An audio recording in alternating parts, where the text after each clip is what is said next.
मैले चाहिँ आज नयाँ क्यामेरा DJI Osmo Pocket 3 र यो SanDiskको चाहिँ 128 GB को चाहिँ मेमोरी कार्ड चिप चाहिँ किनेर लिएर आएको छु र तपाईहरुलाई आज म यसको अनबक्सिङ भिडियो बनाउँदै छु र तपाईहरुलाई यो भिडियो बनाएर देखाउने छु र यो चाहिँ मैले क्यामेरा चाहिँ किनेको भन्दाखेरि यसको चाहिँ भिडियो क्वालिटी चाहिँ एकदमै राम्रो अनि ब्लगिङ गर्नको लागि चाहिँ एकदमै राम्रो क्यामेरा भनेर चाहिँ सुनेको थिएँ। त्यही भएर चाहिँ मैले आज यो क्यामेरा किनेर चाहिँ तपाईहरुमाझ अनबक्सिङ गर्दै छु।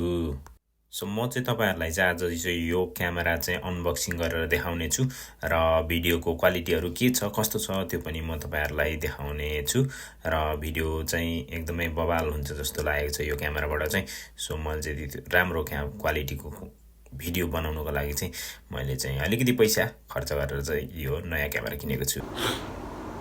खासमा चाहिँ यसको दुईटा यो चाहिँ कम्बो सेट र यो एउटा हुन्छ हैन। कम्बोमा चाहिँ अलि धेरै सामानहरु हुन्छ, यसमा चाहिँ अलि त्यो सबै कुराहरु हुँदैन र मैले चाहिँ आज यो लिएर आएको छु। अलि सस्तो पर्छ यसलाई चाहिँ, कम्बोमा अलि महँगो पर्छ, त्यही भएर मैले चाहिँ मेरो बजेट अनुसार मैले यही लिएर आएको छु। यसलाई म अनबक्सिङ गरेर तपाईहरुलाई देखाउँछु के रहेछ।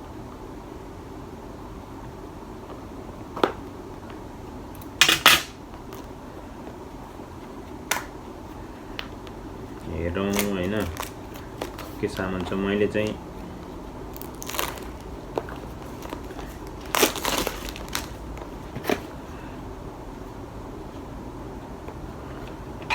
मलाई चाहिँ एकदमै मन परेर हैन भिडियोतिर देखिरा थिए हैन, खिचेको मान्छेहरुले भिडियोमा देखिरा थिए अनि मलाई चाहिँ एकदमै मन पर्यो यो। त्यही भएर म पनि किन्नु पर्यो भनेर यसो किनेर लिएर आएको छु हैन। हेरौँ कस्तो सामानहरु रहेछ, मतलब कस्तो भिडियो खिच्दै रहेछ हैन अनि के गर्नुपर्ने, कस्तो भिडियो खिच्दै रहेछ देखाउँछु म तपाईहरुलाई। कागजहरु यस्तो गरेर रहेछ, यो भइहाल्यो हैन। यसको बारेमा रहेछ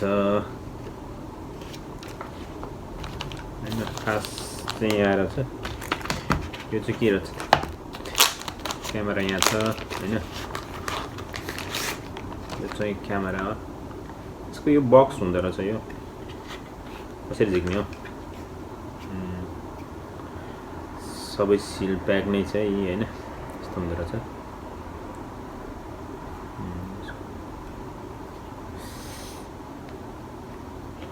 यो चाहिँ यसको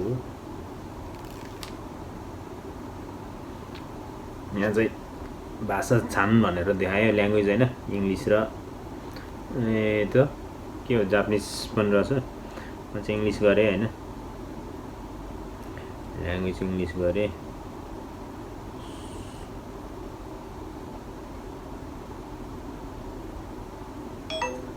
स्विप गरेर मेमोरी कार्ड हाल भन्दैछ।